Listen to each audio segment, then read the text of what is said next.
शाहरुख का मैंने भी वीडियो देखा कि वो किस तरह से हंसते हुए जा रहा है। उसे देखकर लग ही नहीं रहा है कि उसने इतना बड़ा क्राइम किया है, किसी बेटी की जान लेने की कोशिश की है। उसे देखकर ऐसा लग रहा है कि उसने कोई फतेह हासिल कर लिया है। तो हम भी शेरनिया है और हमें शेर की तरह ताकत है और हमें शेर की तरह दहाड़ दे तो किसी के अभी औकात नहीं है कि वो हमारे सामने खड़ा हो। और ऐसे लोगों को जो क्राइम करने के बाद भी उसे पछतावा नहीं होता है, उन्हें तो बीच रोड में फांसी की सज़ा मिलनी चाहिए या फिर उसको भी पेट्रोल छिड़क कर उसको आग लगा देना चाहिए।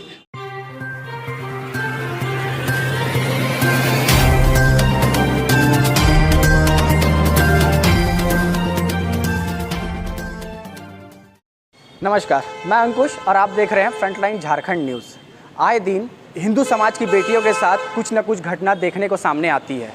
बीते दिनों एक हिंदू समाज की बेटी को जिंदा जलाया जाता है। ऐसे ही में मुद्दों के साथ हम बात करने आए हैं हिंदू समाज की बेटी के साथ। एक हिंदू बेटी को सोई हुई थी और उसे जलाया जाता है। इस बारे में आप क्या कहेंगे? जी, ये देखा जाए तो ये बहुत निंदनीय है कि एक बेटी जो अपने घर पे अपने परिवार के साथ सोई है, उसको उसके घर में घुसकर खिड़की से पेट्रोल छिड़क कर जिंदा जला दिया जाता है। अगर वही बेटी जगी रहती तो क्या उस दरिंदे की ऐसी हिम्मत होती कि वो उसको इस तरह से जला पाता? बिल्कुल नहीं। हमारी बेटी जब तक जगी हुई है वो सुरक्षित है, वो सेफ है। लेकिन जब वो सो जाती है, आप उसके घर पर घुसकर उस पर पेट्रोल छिड़क कर उसको आग लगा के मारने की कोशिश करते हो। इससे आपकी कायरता का पता चलता है कि आप कितने कायर हो, आप कितनी बुझदिल हो। अगर हमारी बेटी जगी है और आप उसको छू नहीं पाते हो, अगर आपको वो ना बोलती है तो आप उसको धमकियां देने लगते हो। अगर वो हाँ बोलती है तो आपके साथ आप पे भरोसा करती है तो आप आगे चलकर उसे सूटकेस में बंद कर देते हो। अगर हमारी बेटी हाँ बोले या ना बोले, आपका रिजल्ट वही मिलता है कि अगर वो अपने धर्म को छोड़कर किसी जिहादी से प्यार करती है, लव जिहाद में पड़ती है, तो उसे हाँ बोले या ना बोले उसका मौत का ही उसको परिणाम मिलता है कि वो जिंदा रह नहीं सकती है, वो हाँ बोले या ना बोले। कैसे हिंदू समाज की बेटियां इन जिहादियों के चक्कर में फंस जाती हैं?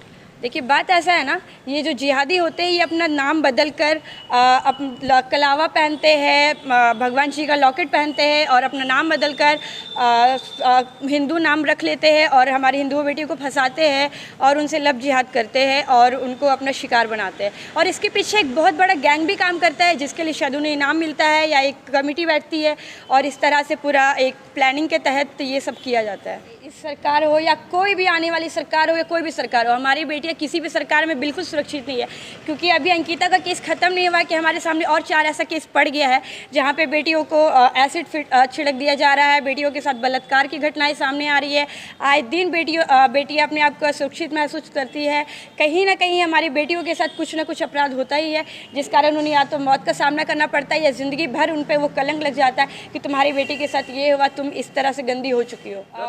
10 लाख दीजिए या 50 लाख दीजिए सर, अगर वो चली गई तो वो वापस आएगी नहीं। उनकी बेटी चली गई, जिस पिता से उनकी बेटी छीन ली गई, वो बेटी वापस आएगी नहीं। उनका वो जो दुख है, वो जो उनके सीने में गड़ चुका है, वो कभी ख़त्म होगा नहीं। आप कितनों लाख रुपए दीजिए, करोड़ दीजिए, उनको अरबपति भी बना दीजिएगा ना, तो उनकी बेटी वापस नहीं आने वाली। सर, हमारा समाज यही है, जब तक बेटियाँ जिंदा रहती है, अस्पताल में तड़पती रहती है, कोई उसे झाँकने पूछने नहीं जाता। लेकिन अगर वही बेटी मर जाती है तो लोग उसके लिए कैंडल मार्च लेके निकलते हैं कि हमें न्याय चाहिए, न्याय चाहिए। ये सरकार उस पर ब्लेम लगाएगी, विपक्ष दल पे ब्लेम लगाएगी और जो मतलब दल है जो एक दूसरे पे खाली ब्लेम लगाते रहते हैं कि आप वो नहीं किए, आप वो नहीं किए। अरे भैया, आप लोग कोई कुछ नहीं करते हैं, सिर्फ ब्लेम लगाते रहते हैं एक दूसरे पे। अपना हर जगह पे खाली राजनीति सीखते हैं। बेटी चली गई, जब वो जिंदा रहेगी आप झांकने नहीं जाओगे। उसके कमरे में शायद एसी भी नहीं था, पंखा भी नहीं था।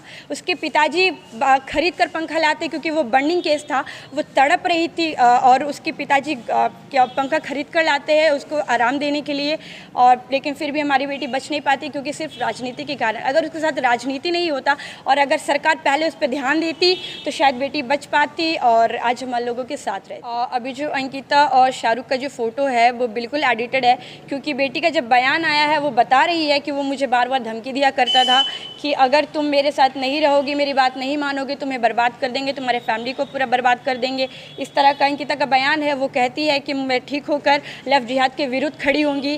भैरव भैया के जब उनसे मिलने गए थे तो भैरव भैया को भी वो कहती है कि मैं लव जिहाद के विरुद्ध आवाज़ उठाऊंगी, पूरे हिंदू समाज को एकत्रित करूंगी और हर बेटियों को बताऊंगी कि लव जिहाद में वो ना पड़े। तो मुझे नहीं लगता कि बहन अंकिता जो थी वो कि लव जिहाद में फंसी होंगी और शाहरुख के साथ उनका किसी भी तरह का कोई रिश्ता होगा। और रहा सवाल शाहरुख के जो मित्र जो अंकिता के घर जाते हैं, उस पर जो पेट्रोल छिड़कने में जो सहायता करते हैं, उसका आ रहा है कि उनका केस है कि पहले भी वो कई हिंदू लड़कियों को परेशान कर चुके हैं, लड़कियों को धमकी देते हैं कि तुम मेरे साथ रहो। उनको किडनैपिंग का भी केस उन पर शायद चार्ज हो चुका है और जिस कारण उन्हें जेल भी जाना पड़ा है। और एक शादीशुदा महिलाओं को भी किडनैप करने का उन पर आरोप है और जिस कारण वो पहले भी जेल जा चुके हैं और उनका पहले भी क्रिमिनल रिकॉर्ड्स है।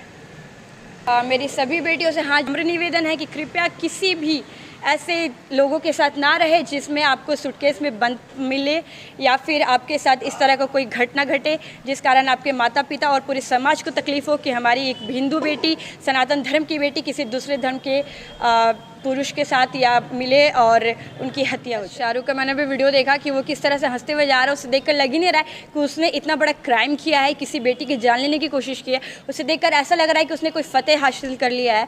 तो वो एकदम निहत्ती बेशरम बेहाया लड़का था और उसको शर्म नहीं है। इनफैक्ट वो बहुत खुश है कि उसने ये कारनामा किया है।